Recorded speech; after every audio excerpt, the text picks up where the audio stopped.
우리 성경에 나오는 인물 중에는 누구나 잘 알고 있는 인물들이 많이 있습니다. 또 반면 유명하지 않은 인물들도 있는데, 우리가 창세기부터 교회에 다니는 사람이라면 누구나 알 수 있는 인물이 있죠. 아담, 하와. 또 누가 있습니까? 그 다음 누가 나오죠? 누구를 말할지를 모르니까 가인과 아벨, 노아가 나오죠. 노아 다음에 유명한 사람으로 친다면 아브라함이 나오고, 아브라함의 아들 이삭, 야곱, 이렇게 창세기가 끝나죠. 요셉까지 나오지만 우리가 족장 시대라고 하면 아브라함과 이삭과 야곱을 이야기하죠. 출애굽기에 들어오면 이스라엘이라는 나라를 모세가 만듭니다. 사실 이 모세가 만든다는 표현은 조금 불경스럽죠. 그러나 사람의 눈으로 볼 때는 모세가 만든 것처럼 보입니다. 잘 아시다시피 이스라엘은 야곱의 이름이 바뀐 것이죠. 그러니까 이스라엘은 야곱의 자손이다라는 뜻이 되는 것입니다. 그렇다고 해서 이스라엘을 야곱이 만든 것은 아니죠. 야곱은 애굽에서 죽고 400년이 넘게 지나서 모세가 야곱의 자손들을 이끌고 출애굽을 하게 됩니다. 그리고 나서 그 출애굽한 민족, 나라가 없는 거죠. 사실은 그 사람들이 합쳐져서 이스라엘이 되는 것이죠. 그렇기 때문에 모세는 이스라엘 역사에 있어서, 또 구약 역사에 있어서 가장 중요한 인물 중에 하나가 됩니다. 예수님이 변화산에서 두 사람을 만나는데 그 두 사람이 누굽니까? 모세와 엘리야죠. 모세는 율법을 대표하는 사람이고 엘리야는 선지자를 대표하는 사람입니다. 그리고 왕 중에 가장 유명한 왕은 다윗이죠. 그렇기 때문에 이스라엘 역사상 또 구약을 볼 때에 가장 유명한 세 명을 꼽는다면 그런 법이 있는 건 아니지만 모세와 다윗과 엘리야를 꼽을 수 있을 것입니다. 모세는 하나님의 명령에 따라서 10가지 재앙으로 출애굽시키고 이스라엘을요, 그 다음에 광야 생활을 40년 동안 합니다. 그리고 이제 가나안에 들어가기 직전에 죽음을 맞이하죠.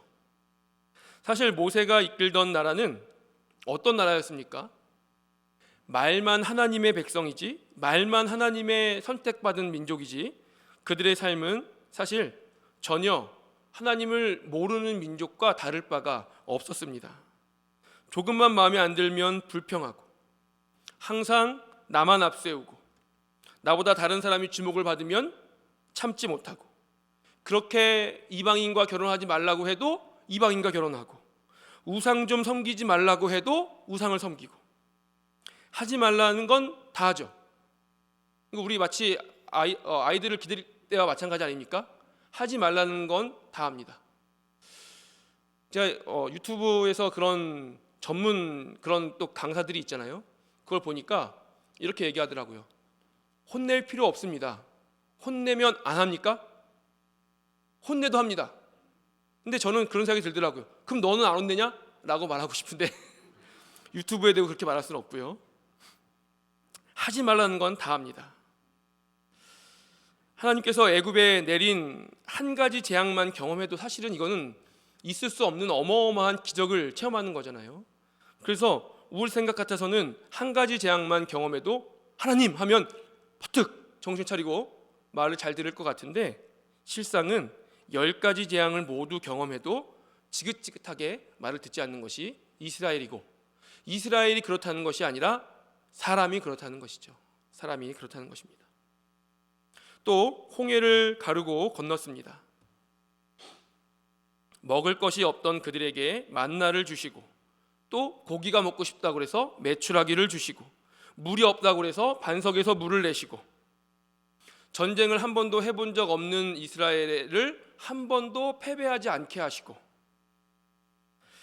하나님이 이스라엘이 요구하는 것을 들어주지 않은 것이 무엇입니까? 성경에서 찾아볼 수가 없습니다. 왕을 다음 일이지만요, 왕을 달라고 하면 왕을 주시고, 마치 어린 자녀를 기르는 부모님과 같습니다. 아기가 태어나면 부모님들은 온 신경을 아이에게 집중하죠. 울기만 하면 전 모르겠더라고요. 울기만 하면 어떻게 그게 무슨 말인지 알아듣고 해줍니다. 사실 뭐 울면 밥 달라는 거 아니면 기저귀 갈아달라는 건데 그 어떤 건지 모르겠는데 엄마들은 하더라고요. 자다가 일어나도 들어줍니다. 제가 저희 좀 개인적인 일을 말씀드려야 되는데, 제가 눈병이 나서 저희 집이 다 눈병이어서 저만 교회 오고 아무도 교회 안 왔는데 유튜브로 보고 있는지 모르겠습니다. 저희 아내가 잠기가 되게 어둡거든요. 듣고 있으면 안 되는데.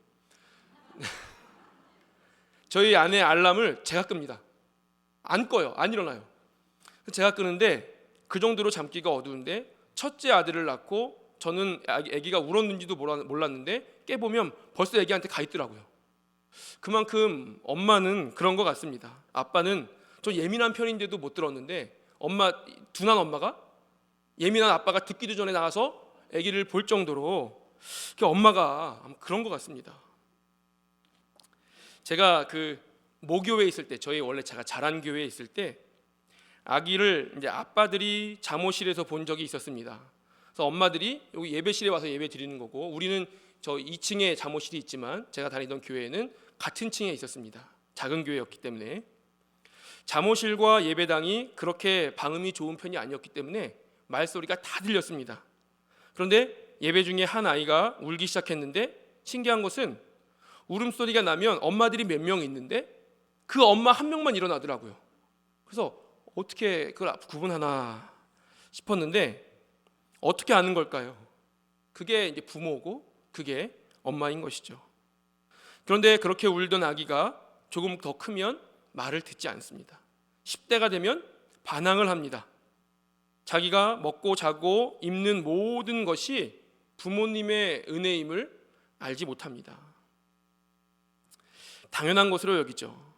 하지만 감사는커녕 늘 불평과 더 큰 요구만 생깁니다. 마치 이스라엘처럼요.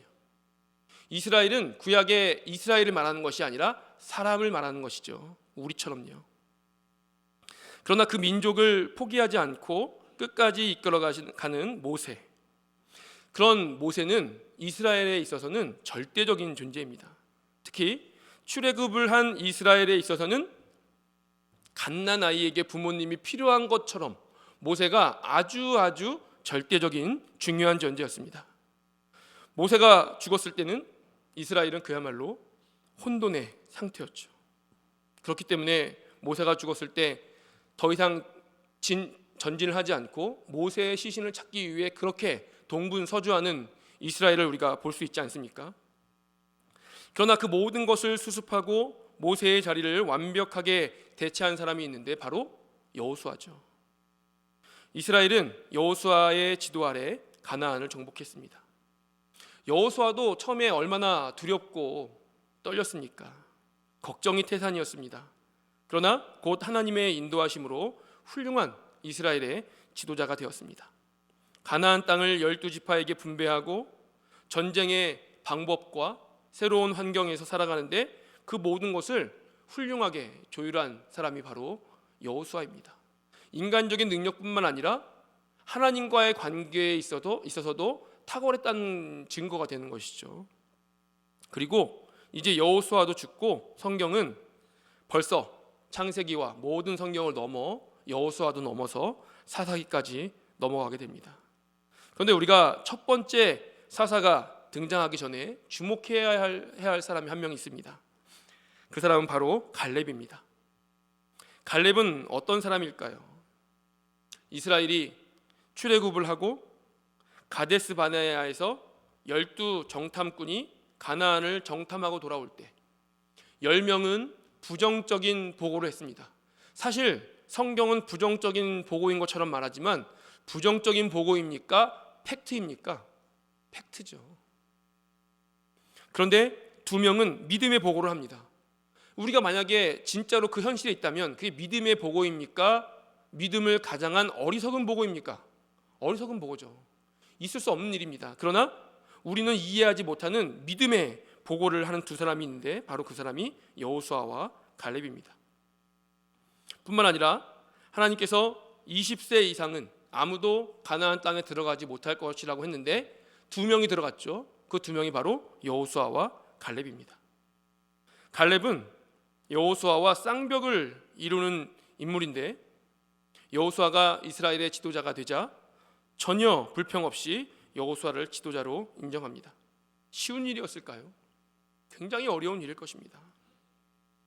그리고 자신은 여호수아의 지휘에 따라 움직입니다. 이때 가나안 땅을 거의 다 정복했지만 몇몇 정복하지 못한 곳이 있었는데, 다들 아시는 것처럼 그 중에 대표적인 곳이 바로 헤브론입니다. 헤브론은 성경에 여러 군데 나오는데, 헤브론 하면 가장 우리가 먼저 떠오르는 것이 아낙 자손 아닙니까? 아낙 자손이고 또 산지가 매우 험한 곳입니다. 이때 갈렙이 여호수아에게 이렇게 말하죠.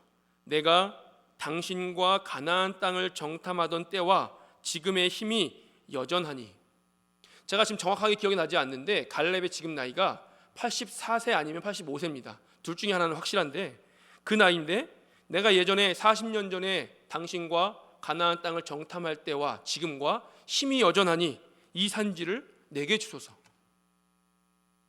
정말로 갈렙이 헤브론을 정복했을까요? 10절을 우리 한번 같이 보겠습니다. 10절입니다. 시작. 유다가 가서 헤브론에 거주하는 가나안 족속을 쳐서 세세와 아이만과 달메를 죽였더라. 헤브론의 본 이름은 기리앗 아르바였더라. 어디가, 누가 또 갔다고요? 유다가 갔습니다. 유다는 갈렙을 말합니다. 유다의 이름이 갈렙이 아니라 유다 지파가 갈렙의 지휘 아래 헤브론을 점령한 것이죠. 갈렙은 신실한 사람이었습니다. 갈렙은 용맹한 사람이었습니다. 그런데 무엇보다 갈렙은 겸손한 사람이었다는 것을 우리가 알 수 있습니다. 사실 갈렙이 헤브론을 점령한 것을 우리가 성경에서 잠깐 요 정도로 말씀하고 지나가는데, 사실은 굉장한 업적이죠. 험한 지리적 불리함을 안고 전쟁을 벌이는 것은 승리할 확률도 적을 뿐더러 내부적인 반대도 굉장히 심했을 것입니다. 만약에 실패하면 어떡합니까? 갈렙이 책임져야 되잖아요. 우리 예전에 개봉한 영화 중에서 봉오동 전투라는 영화를 보신 적 있으신가요? 우리 독립군의 독립운동을 그린 영화죠. 사실 영화라는 것이 극적인 요소가 있기 때문에 어느 정도 사실에 근거했는지 모르겠지만, 실제로 봉오동 전투는 험한 지리적 이점을 이용해서 싸운 전쟁입니다. 이때 우리나라에 수비하는 봉오동 전투의 독립군은 700명가량이었다고 합니다. 그리고 그 700명과 맞서 싸운 일본은 한 개의 사단이었다고 합니다. 이 당시 일본의 한 개 사단이 얼마만큼인지 모르겠지만, 제가 알기로 오늘날로 친다면 한 2,000명 정도 되지 않을까요? 중요한 것은 그 당시 일본의 우리나라에 주둔해 있는 부대, 일본 부대의 절반이었다고 합니다. 그리고 무기나 여러 가지 상대가 되지 않는 그런 상황이었죠.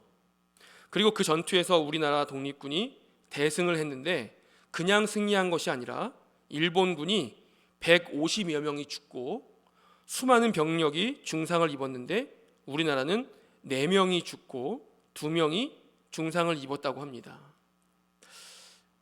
이것이 바로 지리적 이점을 이용한 전투입니다. 그러나 지리적 어려움에도 불구하고 갈렙은 헤브론을 요구했고 마침내 헤브론을 점령하게 되었습니다. 우리가 성경을 볼 때 단순히 갈렙이 굉장한 용사였기 때문에, 아니면 호기로운 마음으로 내가 싸움을 잘하기 때문에, 전쟁을 잘하기 때문이 아니라 하나님을 의지했기 때문이라는 것은 성경 전체를 볼 때 우리가 충분히 알 수 있습니다. 갈렙은 헤브론을 점령한 것에 만족하지 않습니다. 헤브론 바로 아래 드빌이라는 곳이 있습니다. 갈렙은 말하죠. 누구든지 드빌을 점령하는 자에게는 내 딸 악사를 아내로 주겠다. 왜 그렇게 드빌을 중요하게 여기는 것일까요? 바로 군사적으로 굉장한 중요한 요충지였기 때문입니다. 드빌을 점령해야 그 일대를 점령할 수 있는 그런 장소였습니다. 이때 온니엘이 바로 드빌을 점령하고 갈렙의 딸 악사를 맞이합니다. 그런데 여기서 우리가 집중해야 할 것이 있는데, 과연 온니엘이 누구인가? 온니엘은 성경에 보니까 갈렙의 아우 그나스의 아들이라고 말합니다. 누구죠? 갈렙의 조카입니다. 또 온니엘이 누구냐 하면 온니엘은 사사기에 등장하는 첫 번째 사사입니다. 굉장한 이런 걸 전 중요시 여기고 싶지 않지만 세상적으로 볼 때 이스라엘의 어떤 지도자층으로 볼 때 굉장한 집안이 되어가고 있는 것이죠.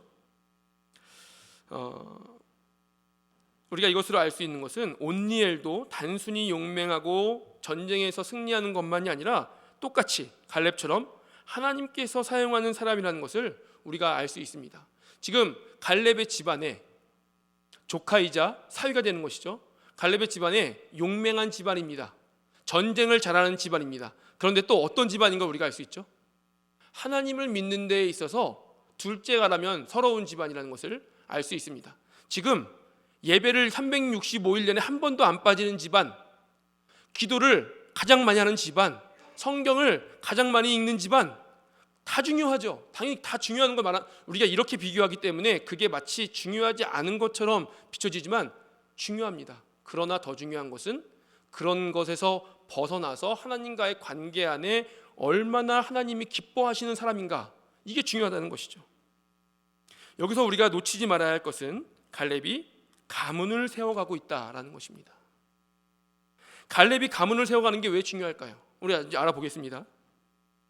갈렙은 강하고 용맹한 사람이었지만 믿음의 사람이었습니다.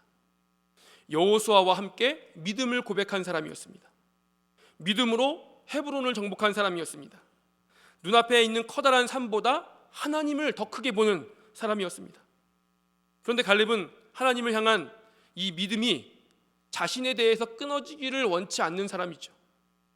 자녀들이 계속해서 하나님을 섬기기를 원했습니다. 저 드비를 점령하는 사람이 용맹한 사람이기 때문에 악사를 주었을까요? 아니죠.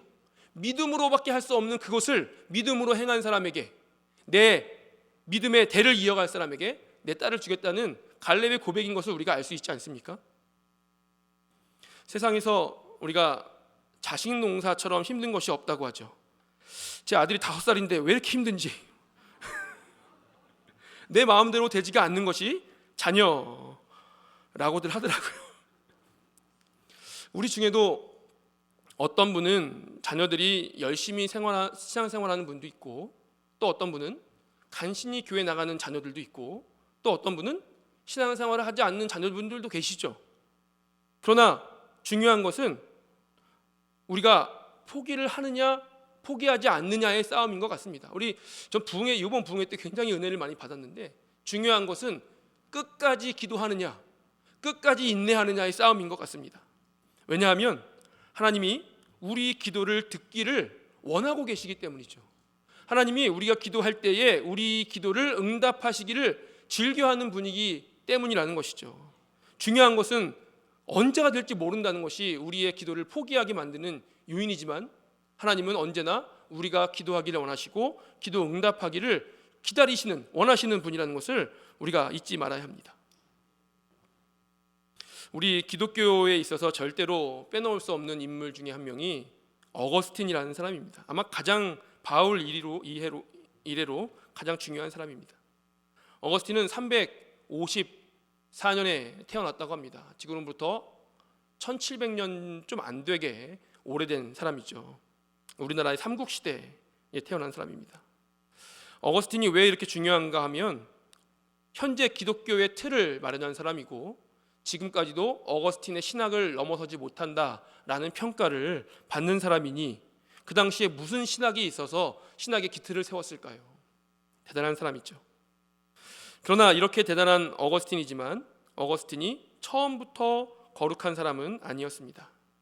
어거스틴이 원래 하나님을 아는 사람이었지만, 그러나 청소년 시절은 방탕과 혼돈의 생활의 연속이었습니다.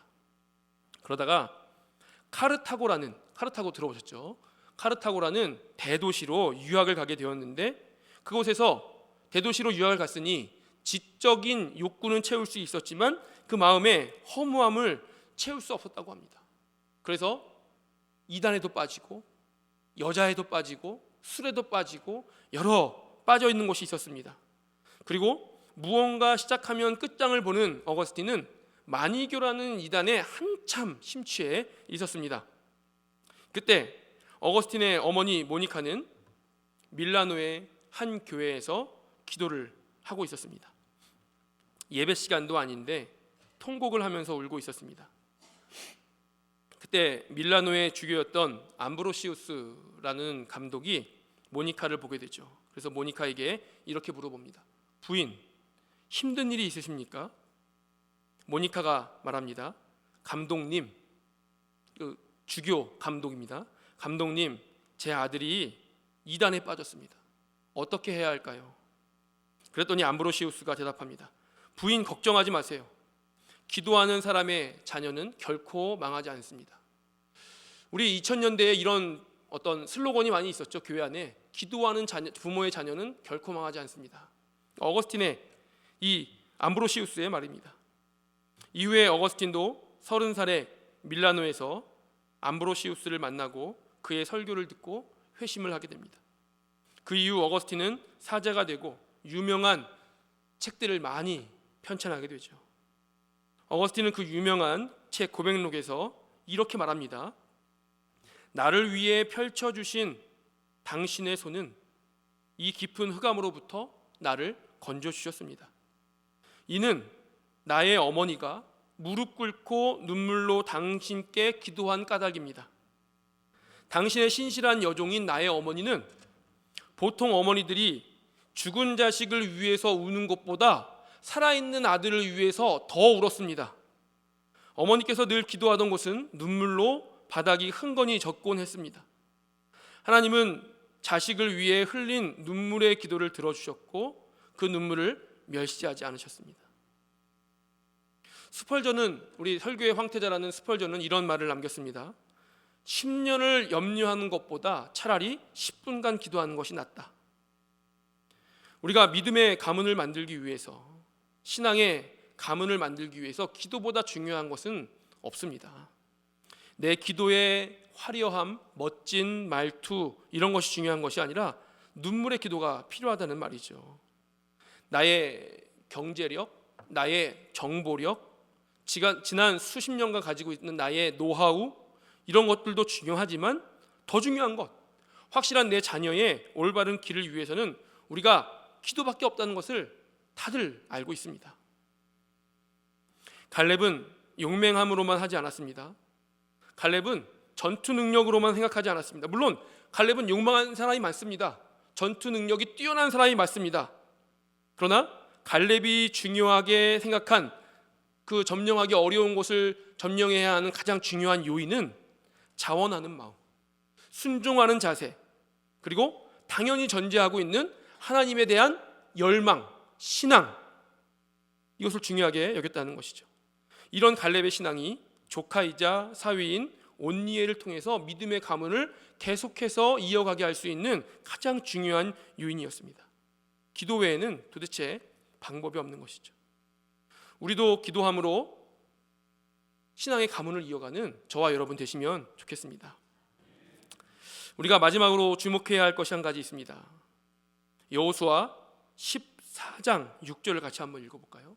여호수아 14장 6절 시작. 그때에 유다 자손이 길갈에 있는 여호수아에게 나오고 그니스 사람 여분네의 아들 갈렙이 여호수아에게 말하되. 갈렙이 어디 사람입니까? 그니스 사람입니다. 그런데 우리 창세기 15장 18절 19절 한번 같이 읽어볼까요? 18절부터 시작. 그날에 여호와께서 아브라함과 더불어 언약을 세워 이르시되 내가 이 땅을 애굽 강에서부터 그 큰 강 유브라데까지 내 자손에게 주노니 곧 겐 족속과 그니스 족속과 간몬 족속과. 가나안 족속의 주변 족속들을 말하면서 그니스 족속을 언급합니다. 이것을 알 수 있는 것은 갈렙이 원래 이스라엘 사람이 아니었다는 것을 알 수 있죠. 출애굽기 12장 38절에 보면 이스라엘이 출애굽을 할 때 수많은 잡족이 함께 출애굽을 했다고 말하고 있는데, 성경학자들 중에 많은 사람들이 이 같이 출애굽한 잡족 중에 그니스 족속이 있었다라고 말을 합니다. 그리고 그 안에 갈렙이 있었겠죠. 그런 갈렙이 유다 지파의 대표가 되었습니다. 유다 지파가 어느 지파입니까? 12지파 중에 가장 대표되는 지파 아닙니까? 나중에 남과 북이 나뉠 때 남쪽 남유다가 유다 지파를 말하는 거잖아요. 한 지파가 한 나라가 되잖아요. 그리고 그 이후에 이스라엘의 명목을 이어가는 게 북이스라엘입니까? 남유다입니까? 남유다죠. 남유다에서 예수님이 나오셨죠. 남유다가 그 우리가 말하는 이스라엘을 말하는 것입니다. 그 유다 지파에 갈렙이 들어가고 그 잡족 중에 하나인 그니스족 속의 갈렙이 유다 지파의 대표가 됩니다. 용맹에 섭니까? 전쟁을 잘해 섭니까? 하나님을 믿는 믿음으로 된 것이죠. 하나님은 이방 잡족이었던 갈렙을 들어서 유다 지파의 대표로 만드십니다. 갈렙이 자기 능력으로 된 것이 아니라 하나님의 능력으로 된 것이라는 것을 우리는 성경만 봐도 다 알 수 있습니다. 어떻게 이럴 수 있습니까? 갈렙의 신앙이, 하나님을 향한 마음이 하나님의 마음을 움직이셨겠죠. 우리가 성경에 나오지 않지만 갈렙의 기도만으로 이루어졌을까요? 부모의 기도 없이 이루어지는 자식이 어디 있습니까? 물론 신앙의 일대라면 그럴 수 있겠죠. 그러나 함께 와서 같이 신앙생활하던 부모님의 기도가, 이건 제 생각입니다.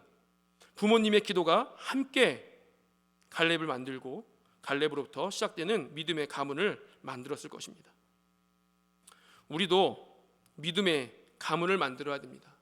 어떤 사람은 부모님으로부터 이어받은 가문을 이어가는 것이고, 어떤 사람은 내가 일대가 되어서 그 가문을 일으켜야 되는 것입니다. 가문을 일으키는 사람도 어렵거니와 가문을 이어가는 사람도 어렵습니다. 우리 기업을 보면 1대 기업을 만든 사람도 정말 힘들지만 2대, 3대에서 무너지는 기업이 얼마나 많습니까? 이어가는 것도 보통 어려운 일이 아닙니다. 믿음의 가문을 이어갈 때 우리가 사람의 눈에 띌 만큼 화려한 신앙생활을 꼭 할 필요는 없습니다. 남들이 부러워해야 할 만한 그런 가정이어야 될 필요는 없습니다. 그러나 하나님 보시기에 믿음의 가문을 만들어야 되는 것이죠. 지금 내가 오랜 시간 기도했는데 아직도 내 자녀가, 내 남편이, 내 아내가 돌아오지 않습니까? 그러나 우리가 기억해야 할 것은 포기하지 않으면 이루어진다는 것이죠. 우리가 하나님을 믿고 하나님께서 우리의 기도를 들어주신다는 것을 알고 있지만, 저도 잘 안 됩니다. 알고 있지만 때때로 현실에 부딪힐 때 하나님보다 크신 현실림을 볼 때가 많이 있습니다. 머리로는 하나님께 맡기고 기도해야 한다는 것을 알지만 현실을 바라보면 넘어지고 불가능해 보일 때가 너무나도 많습니다.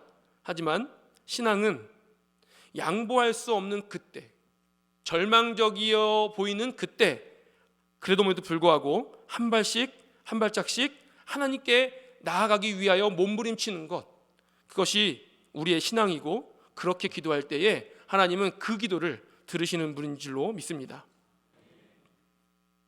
이방 잡족이었던 갈렙이 유다 지파의 대표가 되고 믿음의 가문을 이어나간 것처럼 우리도 믿음의 가문을 이어가기 원합니다. 모니카가 눈물의 기도로 아들 어거스틴을 변화시킨 것처럼 우리도 눈물의 기도로 우리 가족을, 우리 교회를, 이 지역을 변화시키는 저와 여러분 되시기 원합니다. 그래서 우리 가족이, 우리 자녀가, 또 그 자녀의 자녀가, 우리 후손들이 계속해서 하나님을 주인으로 모시며 여호수아가 고백한 것처럼 나와 내 자손은 오직 하나님만 믿기로 작정했다는 그 고백처럼 우리의 가족이, 우리의 가문이 그런 신앙의 가문을 이루어 나가는 저와 여러분 되시기 원합니다.